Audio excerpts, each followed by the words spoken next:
What's going on, world? And welcome to Clearing the Wreckage Podcast. It's the voice and your host, Kareem A. Rashid. And once again, I don't know what you got going on.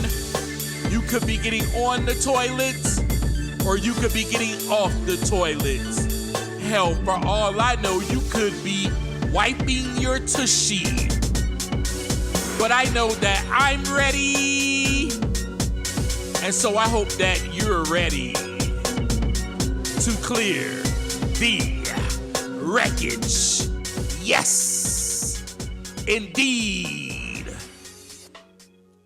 What's up, my friends, my fellow Wreckage Clearers? What is going on with you today? Thank you so much for meeting me today in our imaginative coffee shop, as we always meet. I have put my coffee up. I don't need any more, but I see that you have your drink, and I'm glad that you do. And let's sit down and let's discuss something today that I believe is one of the root causes of why it is hard for us to accept ourselves, accept others, and even reality. And that, my friends, is ego. I have an acronym for it, and that is edging God out, or easing God out, or easing the good out, or edging good out. However, that is our acronym that we are going to use today, because while I'm talking about this, I want you to think about that. And if you don't want to use the word God, if you have a problem with that word, that's okay. That's why I thought of another acronym, which is easing good out, because I believe that sometimes it's very easy to ease the good out. And reality really is good. Reality really is perfect. And you are really good. And except other people are good. And we tend to ease that out with our ego. Boy, man, I should say that again. Ooh, boy, I'm on fire today. Reality is good. It is perfect. Reality right now is good. Your reality is in the present moment. That is the only place that reality exists, and it is good. You are inherently good. You are good. Other people are good. And our ego, we edge that out. We edge the good out. We ease good out. So if you're not okay with using the word God, that's okay. Just think of it in the way that I just described it to you. Or you can think of it as something as the spirit, edging that spirit out. You know, that thing that exists within us, our soul, you know, that thing that we can't really see. And think of the ego as now being only the physical. So we can look at our ego as such, purely physical. The root cause, my friends, of ego is a combination of survival instincts, fear, in parentheses, yes, attachment to constructed self-identity, and psychological separation from others. The ego acts as a mental mechanism to navigate reality, to protect the self from vulnerability, and satisfy emotional needs based on life experiences and social conditioning. With that being said, the root causes of ego will be fear, self-preservation, which is a very old survival instinct, a very old survival tactic that our ancestors used a long time ago, millions and millions of years ago. And this survival instinct compels our mind to protect the self from any perceived threats. Constructed identity and separation, the ego is formed by an illusory sense of being a separate self within the body, rather than recognizing connection with the wider world. Yes, my friends, if you follow me on any of my socials, I will tell you over and over again that we are connected. We all are connected. We are one. But the ego will tell you that no, I'm not connected to you, Kareem. What makes you say such things? How have you come up with that conclusion? I don't look like you. I don't talk like you. I do not walk like you. I do not dress like you. I do not have the same occupation as you. I did not come from the same family as you. Oh no, we are not one. We are separate. That, my friends, is the ego that is telling you that you are separate from me because of purely physical attributes. Remember, the ego is purely physical. Let's think of it as that as we are having this discussion. Developmental factors such as poor attachment in childhood or trauma or conditional love can cause an overinflated ego to develop as a protective shield to avoid vulnerability. Cognitive addition, the ego is built through continuous addition of labels. Oh no, you don't look like me. Labels, memories, achievements, and social status, causing it to constantly seek validation to feel complete. To sum all of this up, your ego is your false self. It is not your true self. It is not your true identity. It is a made-up identity to protect you. It's not the authentic version of you. It is a protectant, a repellent, and a disinfectant. That is what the ego is, my friends. A protectant, a repellent, and a disinfectant. In other words, it's a shield. It keeps the perceived threats away. And oh my gosh, you stink. Ooh, you stink. I am fresh. I am clean. I am nothing like you. And I do not want to be infected. Get it? I just broke that down for you. Protected, repellent, and disinfectant. I am a shield, and you are a threat. I got to keep you away. And oh my gosh, you stink. I am so fresh. I am clean. I am nothing like you. I do not want to be infected. So what would be some examples, my friends, of ego in our daily life? Well, we could say judgment, right? We could say defensive behavior. Maybe we can even say the need for recognition and even that victim mentality. No, it's you. It's your fault. I am the way that I am. In more simple terms, the ego is the I. I. Me. The ego is purely physical, selfish, self-centered, self-delusional. Yes, that is the ego. I'm telling you like it is. So nobody else will tell you, but I'm going to tell you the truth. But I'm just giving you examples, and I'm just sharing with you this is what the ego is, and this is what disrupts our ability to accept ourselves, to accept others, and to accept reality.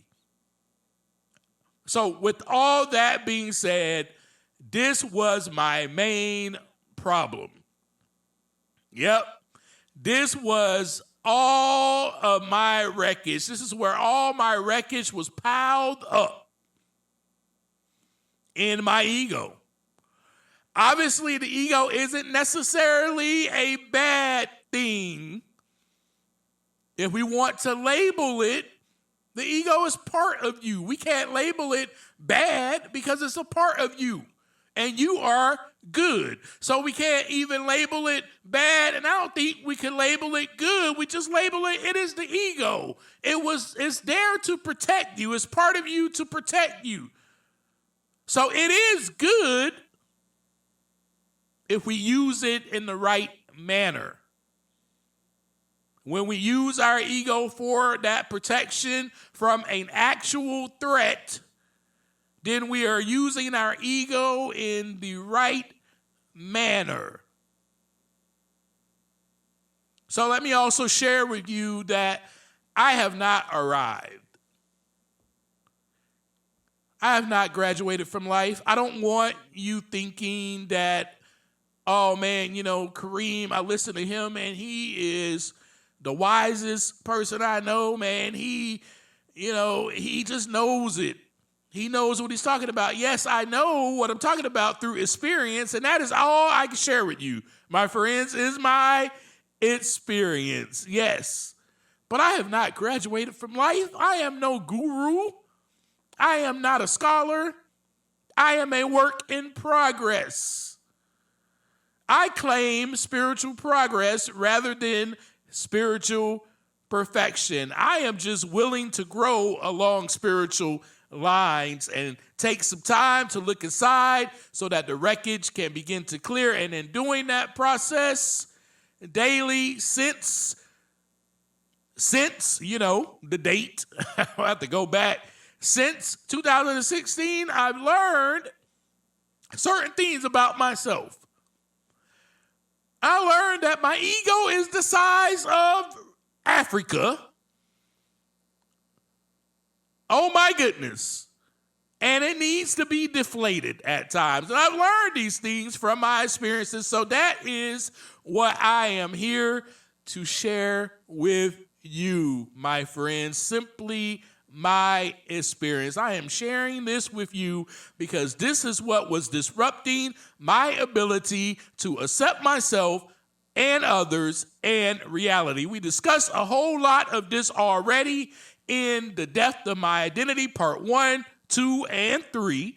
So I suggest that you go back and listen to those episodes. However, my ego was not completely dead. And it never completely dies. So I want us to go ahead and put a cap on that right there. It never completely dies. I don't want us to be in our head thinking, oh man, we have to die. Our ego has to be put to death.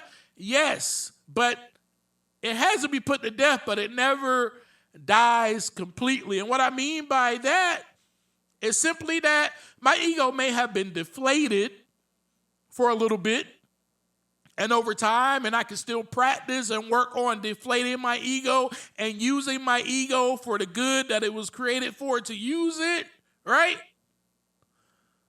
Or it can also be inflated at any given moment, overly inflated, and then it can be used for what is not necessarily good.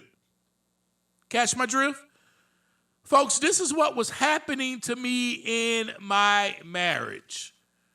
And I just figure I will share this with you because I'm here to be vulnerable with you.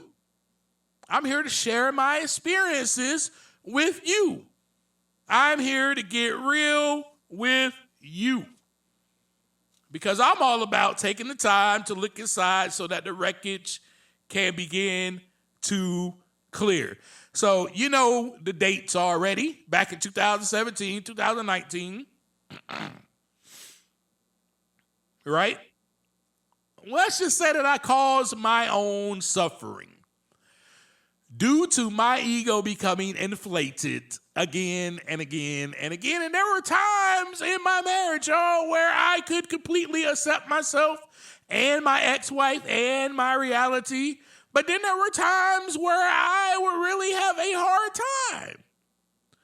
There's times where I practice this really good and I'll deflate my ego and I'm able to accept myself and I'm able to accept her and my reality. Then there's times where, man, I just could not. I had to really work on accepting not only myself and her, but reality as well. And as I explained to you in the last episode, I took things personal.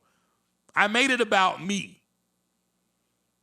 When truth be told, the things that my ex-wife was wrestling with or going through was her own crap, her own wreckage, her own destruction. It had nothing. And when I say nothing, I mean nothing, nada, zilch, zero, to do with me. I made it about me because my ego became overinflated and my ego became bruised because I made it all about me when it had nothing to do with me at all. And there were times that I let it affect my self-worth, affect my acceptance of her, simply being a human. Get this, simply being a human who is allowed to mess up every now and then. And I definitely was in denial, and I wanted to escape what was and what is my reality. My friends, I am being really vulnerable with you because my ego separated me from not only my true self, but from all other existence, including my reality, which was at that time, I am married to the love of my life. That was my reality at that time. Now let's talk about how the ego disrupts self-acceptance. We'll talk about the self first, because I told you I'm going to tie it all in, how it disrupts us accepting ourselves, others, and our reality.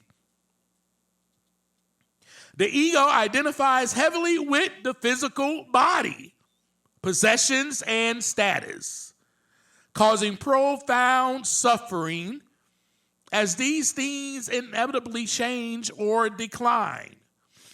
So we talked about this on the episode of Accepting Ourselves, right? And how I shared with you about simply my belly fat and how I could not accept myself and how that's a part of me that I have a hard time accepting. And I shared that with you. Anyway, moving on. Let's just move on from that. Go back and listen to the episode if you want more on that. Anyway, so the ego is constantly looking for external confirmation or validation, which then prevents a genuine connection with our authentic, true self. The ego fosters a rigid, idealized self-image, making it difficult to accept our imperfections, which leads to a lack of self-compassion. The ego also thrives on social comparison, which often reduces our self-worth when measuring that against others. So let's talk about how the ego disrupts the acceptance of others. And it disrupts it through judgment and superiority. control, and entitlement and defensiveness. Let's break that all down a little. You look at someone and you begin to place yourself higher than them. I don't know what it is. Maybe it's how they are dressed. Maybe it is their actions. Maybe it's how they look. Maybe it's how they walk. Maybe it is how they talk. Maybe it is even their skin color. Woo, we don't talk about that, do we? But that is simply how our ego disrupts our acceptance of our acceptance of self. I said of elf, yeah. There are such things as elves, probably. I don't know. Anyway. Yeah, so through judgment, superiority, entitlement, control, and defensiveness. Now, our ego also attempts to control others to feel superior. And our ego prevents any active listening and openness. Any active listening and openness, which just pretty much we're not able to tolerate anybody else's viewpoint, especially if it's an opposing viewpoint or any constructive feedback. So someone says something that you do not like, you get upset. You can react and go, oh, it was how you said it. It doesn't matter to me, I believe, how the person says it to you. It is what they said. And then you get defensive and put up a wall because you heard something and you took it personal as an attack. And your ego wants to protect you from that perceived threat. That is what the ego does, my friend. So the next time someone says something to you and you react emotionally from your ego and you put up a wall and get defensive and want to defend yourself, it is because your ego has perceived what they said or that person as a threat to how you actually view yourself. A lot of times, what the person says to you is a direct view of how you look at yourself. And because you see that in yourself, you cannot accept anybody else saying that to you. And because you do not like that about yourself, your ego goes, oh, wait, threat. This is a threat. I already feel shame. I already feel guilty. I already feel this way about myself. I don't need nobody else telling me. What do they know? They don't know anything. And you get defensive and you put up a wall and you strike back. Your animal instinct. So let's move on. How the ego disrupts our acceptance of reality. Let's talk about that. And the way that it disrupts this is that it prevents a direct and honest connection with the world. It rejects the uncomfortable truths and it tries to rewrite reality to fit its own narrative. The ego cannot take accountability for its own actions because you have a distorted reality to make it fit for you and easier to digest. In other words, what I just went on to say. Before I said such things, what I just said before this, explain what I just said. Do you get that? Did you understand that? It rejects uncomfortable truths, right? And it tries to rewrite the reality for its own narrative. The ego cannot take accountability for its own actions because you have distorted the reality to make it fit for you and easier to digest. So when someone recalls a moment to you And you say, no, I didn't say it like that. Or no, I know that didn't happen. No. Then you see it some other way. Your reality was this way, and their reality was this way. But then there was actual reality. You ever heard of the saying that there are two sides to each story? Well, my saying is that there are three sides to each story. It is yours, it is the other person's, and then it is reality. It is the actual truth. The actual truth. What actually happened. So the ego also creates this unrealistic expectations and a sense of entitlement it's going to lead you to frustration when reality does not align with the ego's desires. And because the ego lives in the past and the future, it prevents the acceptance of the present moment, reality, which is always now. That's all I got for you. Your homework today is to observe any of these things that we discussed. Observe it as a watcher rather than attaching yourself to them and identifying with them as your true self. Look at it as a watcher. In other words, practice looking at your thoughts as if they were on a movie screen and let them roll down the screen exactly how the credits roll. Then I want you to note where it came from, which is your ego, that it was produced by ego. Not only the movie was produced by ego, but it was also directed by ego. And ego also acted in the movie and directed all of the characters that were in the movie as well. I want you to note that. I want you to be able to see that from a different lens.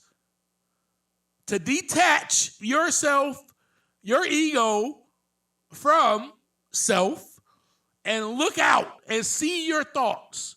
When you have a thought of judgment when you're driving by someone and you see them on the road and a thought of judgment comes to your mind, I want you to take that thought and imagine yourself sitting in a theater and place that thought up on the movie screen. And I want you to watch that thought roll down the movie screen and flash before your eyes. And then as that thought flashes and scrolls down the movie screen, I want you to go, oh, well, ego produced that thought. Ego directed that thought. Ego is also acting in this movie right now. I, me.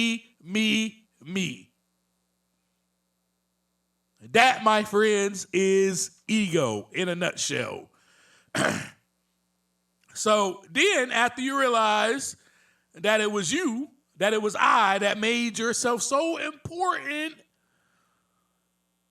then you can begin to spot that a little bit more. You can begin to spot, oh, I just separated myself from this person that is on the side of the road. Oh, why did I separate myself from this person? Oh, because I'm not on the side of the road, and because they are on the side of the road and they are holding a sign, I am not holding a sign. Never, ever in my life will I ever get to that place. How can they stoop so low? What happened to them? When you start having thoughts like that, become the watcher and place those thoughts on the movie screen. And you'll begin to see that, oh my gosh, I just separated myself from another actual human being. Because yes, that person may be on the side of the road, but that person is a human just like you. There is absolutely no difference. And what makes it even worse, it makes it even laughable to me, because I've been there, is that I've said these things and then I wind it up there. So I don't want you to let your ego get into the way so much to where it destroys you, and then you wind up right where that person is, and then everybody else is going to be driving by judging you. And then you're going to really know how it feels when your ego disrupts the acceptance of yourself, the acceptance of others, and the acceptance of reality. Then what I want you to do when you see somebody that you love that is going through something and, oh my God, I must save them from this, I want you to see how you are trying to control that situation so that you can become superhero and feel better about yourself. This is all ego, my friends. All ego. So I just wanted to share those things with you. I do want to read this poem real quick. It's called Egomaniac. I'm reading this because this is going to really give you more of a synopsis and a summary and a breakdown of what we just talked about.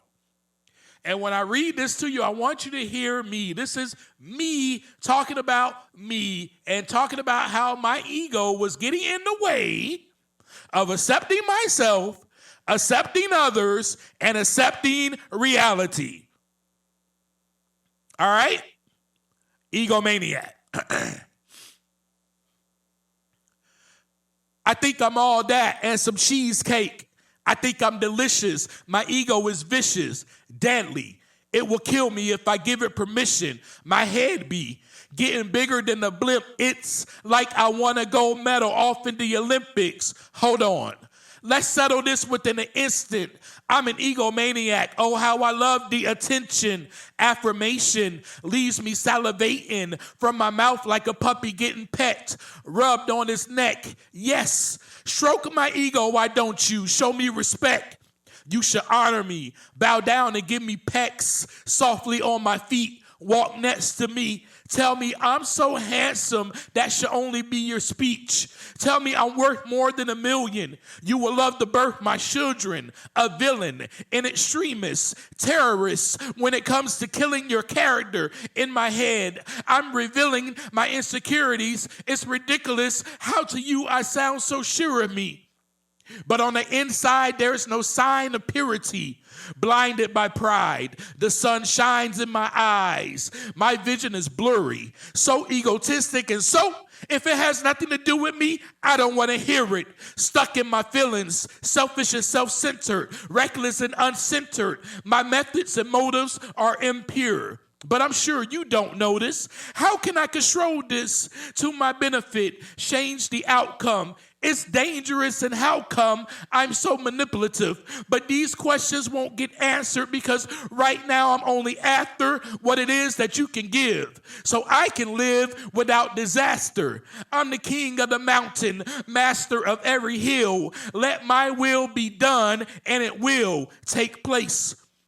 My ego helps me walk around and be fake, smile in your face, and say that life is great. I would like for you to think I got it all together, but that's never the case. But whatever it takes to make me feel good is the state that I try to reside in.